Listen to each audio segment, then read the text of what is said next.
কৃষ্ণ কৃষ্ণ কীর্তন পাঠ শ্রীকৃষ্ণর বৈকুণ্ঠ পরায়ণ ঘোষা কাহে গৈলা হরি মূর গোপাল স্বামী কৃষ্ণে বিনে জীব কিমতে আমি রাম কাহে গৈলা হরি মূর গোপাল স্বামী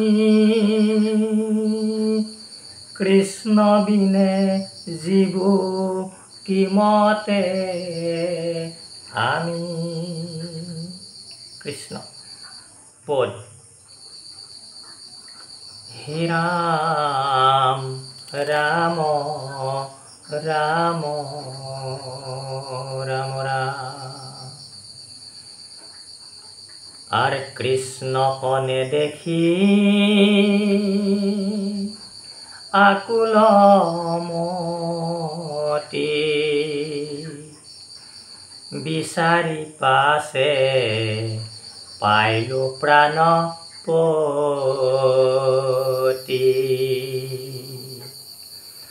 নির্মল শ্যাম তনু কুমার কণ্ঠত কৌস্তভ মুকুতার হার চাৰিখান ভুজ ভূষণ জলে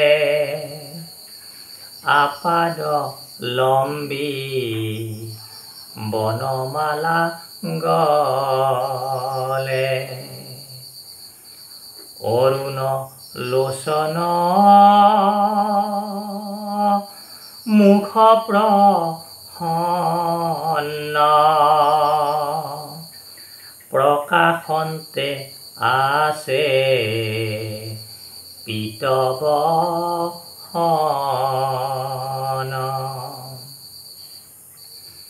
কুণ্ডল কৰ্ণে কৰে জলমল কিৰীটি ৰত্নৰ হিৰে উজ্জ্বল নুপুৰে ৰঞ্জে পাদ পদ্ম কোশ যাক দেখি মিলে মনে সন্তোষ দাহিন পদে বামুৰু থাপি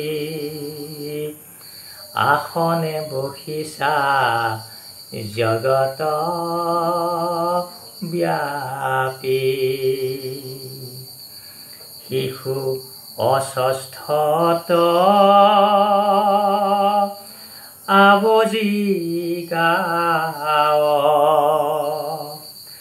দেখিলো প্ৰভু পূৰ্ণানন্দ ভাৱ কৃষ্ণ। গতিকে ইয়াত উদ্ধৱ মহামহন্তই প্ৰকাশ কৰিছে, কৈছে কৃষ্ণক নেদেখি আকুল মতি বিচাৰি পাছে পাইলো প্ৰাণপতি। উদ্ধৱ মহামহন্তই কৃষ্ণক দেখা নাপায় অতি আকুল মনে, অতি বিষণ্ণ দুখ মনে আউল বাউল হৈ ঘূৰি ফুৰিছিলে। কৃষ্ণ ক'ত গ'ল, কৃষ্ণ ক'ত গ'ল বিচাৰি বিচাৰি আহি এটা সময়ত কৃষ্ণ ভগৱন্তক বিচাৰি পাছে পাইলো প্ৰাণপতি, যে বিচাৰি পালো প্ৰাণৰ পতি প্ৰাণৰ স্বামী কৃষ্ণক বিচাৰি পালো ক'লে উদ্ধৱে। ক'ত বিচাৰি পালে আৰু কেনেকুৱা মূৰ্তি? যেতিয়া বিচাৰি পালে দেখিলে নিৰ্মল শ্যাম তনু সুকুমাৰ কণ্ঠত কৌস্তভ মুকুতাৰ হাৰ। আৰু সেইখিনি সময়ত যিটো দেহ কৃষ্ণৰ সুকুমাৰ দেহ, ডেকা ডেকা দেহ আৰু নিৰ্মল শ্যামতনু শ্যাম বৰণীয়া নিৰ্মল দেহা দেখিবলৈ পালে। কণ্ঠত কৌস্তভমণি আৰু মুকুতাৰ হাৰ পৰিধান কৰা আছে। সেইখিনি সময়ত কৃষ্ণই অনবৰতে থাকে। সেনেকুৱা ৰূপ দেখা পালে কোনে? উদ্ধৱে। চাৰিখান ভুজ ভূষণে জলে আপাদ লম্বী বনমালা গলে। চাৰিখন হাত, চাৰি কৰযুক্ত কৃষ্ণ। এই চাৰিখন কৰ অৰ্থাৎ চাৰি হস্ত অতি ধুনীয়া দীপ্তিমন্ত হৈ উজ্বলিত হৈ আছে আৰু আপাদলম্বিত আৰু গলত বনমালা, আপাদলম্বিত বনমালা গলত ওলমি আছে। অতি সুন্দৰ প্ৰসন্ন দেখা গৈছে। অৰুণ লোচন মুখ প্ৰসন্ন প্ৰকাশন্তে আছে পীতবসন।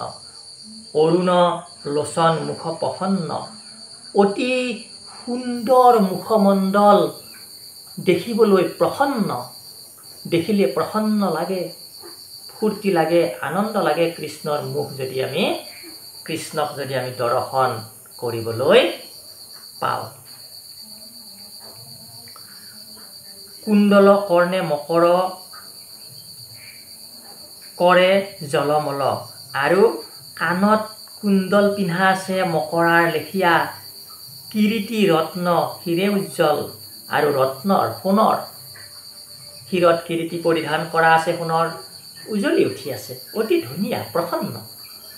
গতিকে এই সমস্ত ৰূপ বিদ্যমান হৈ দেখা পাইছে উদ্ধৱ মহামহন্তই। নুপুৰে ৰঞ্জে পাদ পদ্ম কোশ, জাক দেখি মিলে মনে সন্তোষ। নুপুৰে ৰঞ্জে পাদ পদ্ম কোশ, ভৰিত নুপুৰ পৰিধান কৰা আছে।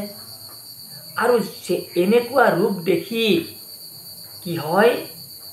যাক দেখি, এনেকুৱা ৰূপ দেখি সকলোৰে কি কৰে? মনত সন্তোষ লাগে, অতি ভাল লাগে, প্ৰসন্ন লাগে, আনন্দ লাগে, সন্তোষ লাগে।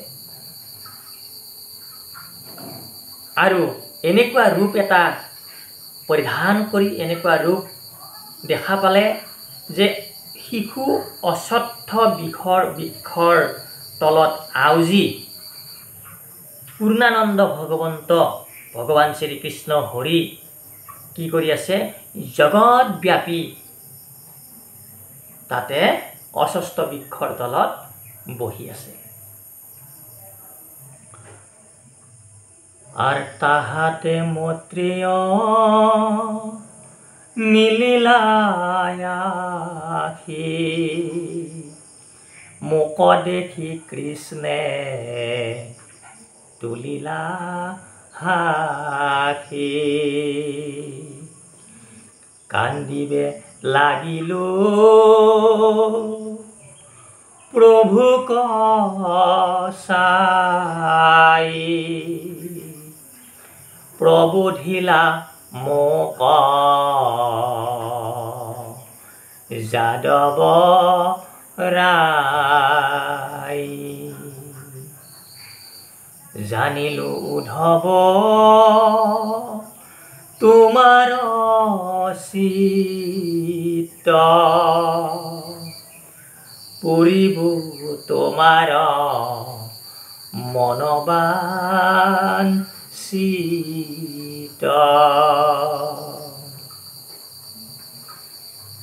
আখিলা বহু পূৰ্ব জনমতে, পুজিলা তুমি মোক ভাল মতে। মোহৰ কৃপায়ে লভিলা পাৰ, আউৰ জন্ম দুনাই নাহি তোমাৰ।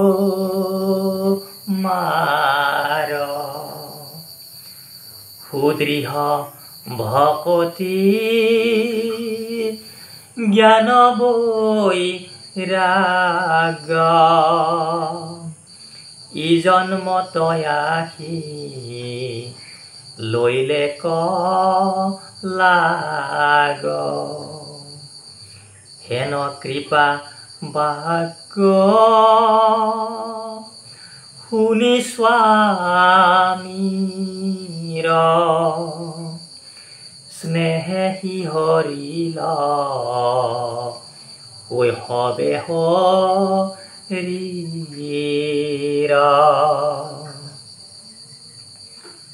বহয় লোতক নেত্ৰৰ সজৰি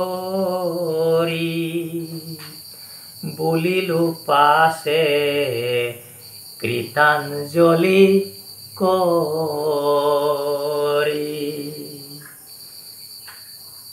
চিন্তে যিটো জনে তজু চৰণ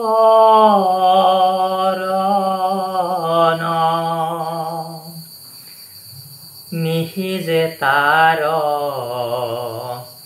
কোন প্ৰয়োজন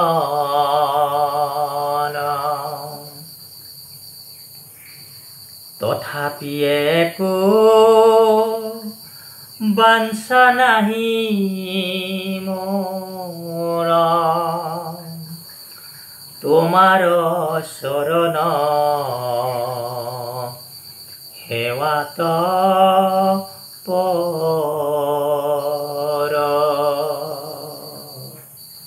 কৃষ্ণ। গতিকে তাহাতে মৈত্ৰেয় মিলিলা আখি মুক দেখি কৃষ্ণে তুলিলা হাসি। আৰু তাতেই মৈত্ৰেয় ঋষি এই মৈত্ৰেয় ঋষি মহাভাগৱত তাতেই মিলামিলি হৈছিল, লগ হৈছিলে। আৰু মই যেতিয়া আহিলোঁ মোক দেখা পালে, কৃষ্ণই মোক দেখা পাই কি কৰিলে? তুলিলা হাসি, হাসি মাৰিলে, মৃদু হাসি দিলে। কৃষ্ণই দেখা পাই উদ্ধৱক মৃদু হাসিলে। আৰু কান্দিবে লাগিলোঁ প্ৰভুক চাই, প্ৰবোধিলা মোক যাদৱৰাই। আৰু প্ৰভুক চাই চাই মই কান্দিব ধৰিলোঁ। অনেক কান্দিলোঁ উদ্ধৱে কৈছে। আৰু উদ্ধৱৰ ক্ৰন্দন দেখা পাই যাদৱ ৰায় অৰ্থাৎ ভগৱান কৃষ্ণই প্ৰবোধ দিলে উদ্ধৱক, কলে, সান্তনা দিলে। জানিলোঁ উদ্ধৱ তোমাৰ চিত্ত পুৰিব তোমাৰ মন বাঞ্ছিত। যে হে উদ্ধৱ, হে মিত্ৰ, হে সখা উদ্ধৱ, তোমাৰ চিত্ত মই বুজিব পাৰিলোঁ, মই জানিলোঁ তোমাৰ চিত্ত অতি নিৰ্মল। গতিকে তোমাৰ মনোবাঞ্ছিত যি মনে বাঞ্ছা কৰে, চিত্তই যি বিচাৰে, মই সমস্ত তোমাৰ কি কৰিম? পূৰণ কৰি দিম। আখিলা বহু পূৰ্ব জনমত। যে তুমি পূৰ্ব জন্মত কি আছিলা? বসু আছিলা। অষ্টবসু বুলি কয়, অষ্টবসু 8জন বসু, তাৰে এজন উদ্ধৱ মহামহন্ত। যে তুমি পূৰ্ব জন্মত বসু আছিলা, পুজিলা তুমি মোক ভালমতে, আৰু তেতিয়া মোক অতি ভালমতে তুমি মোক পূজন কৰিছিলা। কৃষ্ণই উদ্ধৱক ক'লে। আৰু মোহৰ কৃপায়ে লভিলা পাৰ, আৰু মোৰ কৃপাতেই তুমি পাৰ পালা, পাৰ লাভ কৰিলা। আৰু জন্ম দুনাই নাহি তোমাৰ, আৰু তোমাৰ আৰু দুনাই জন্ম মৃত্যু। এই সংসাৰৰ যি কালময় চক্ৰ, এই চক্ৰতাৰ তুমি ভ্ৰমি ফুৰিব নালাগে। তোমাক এই জীৱন মৃত্যুৰ চক্ৰৰ পৰা মই ঊৰ্ধত লৈ যাম। তোমাৰ আৰু জন্ম নহয়, পুনৰ জন্ম নহয়, পুনৰাবৃত্তি নহয়। সুদৃঢ় ভকতি জ্ঞান বৈৰাগ্য ই জন্মত আহি লৈলে কলাগ। আৰু এই জন্মত তোমাৰ কি হ'ল সুদৃঢ় ভকতি জ্ঞান বৈৰাগ্য তুমি কি কৰিলা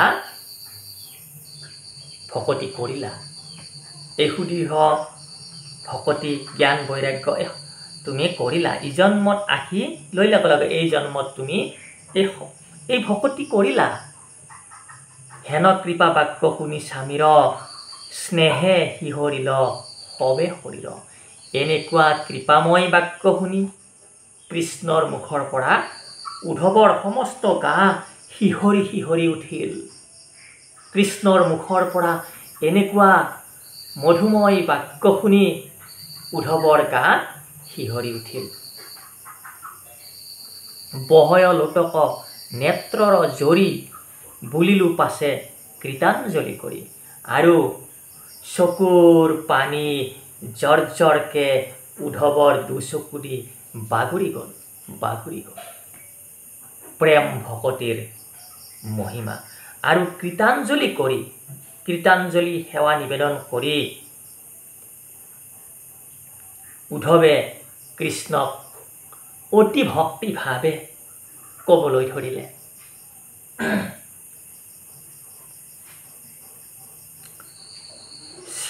চিন্তে যিটো জনে তজু চৰণ যিটো জনে তোমাৰ চৰণ চিন্তা কৰে নিসিজে তাৰ কোনো প্ৰয়োজন তাৰ আৰু কি প্ৰয়োজননো নিসিজে যিটো জনে এই ধৰাধামত এই পৃথিৱীত এই ব্ৰহ্মাণ্ডত তোমাক চিন্তা কৰিলে তোমাৰ চৰণ চিন্তা কৰিলে তাৰনো আৰু কি কাম বাকি থাকিব সি জীৱৰ কাৰণে তাৰ আৰু কোনো নিসিজে তাৰ কোনো প্ৰয়োজন তথাপি একো বাঞ্ছা নাই মোৰ তোমাৰ চৰণে সেৱাত কৰ তথাপিতো মোৰ হে প্ৰভু কৃষ্ণ মোৰ আৰু একো বাঞ্ছা নাই মোৰ আৰু একো কামনা নাই তোমাৰ চৰণ সেৱাৰ বাহিৰে মোৰ আৰু একো বাঞ্ছা নাই মই একো বাঞ্ছা নকৰোঁ কৃষ্ণ